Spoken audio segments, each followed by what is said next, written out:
7-zip recently patched a new high-severity vulnerability that appears to allow remote code execution through a heap overflow. The developers published a security advisory, but they didn't disclose the technical details behind the bug.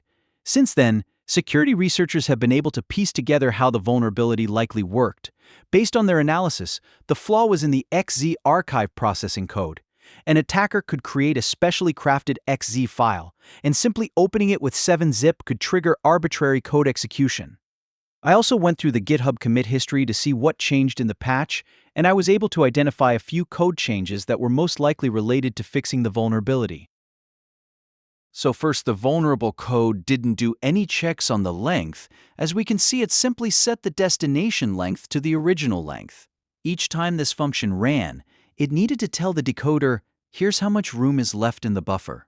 Instead, it was telling the decoder, here's the full size of the buffer, every single time, regardless of how much had already been written. So if the buffer was, say, 1,000 bytes and 700 bytes were already written, the code should say, you have 300 bytes left. Instead, it kept saying, you have 1,000 bytes, even though only 300 actually remained. Give a decoder more room than it actually has, and eventually it writes past the end of the buffer.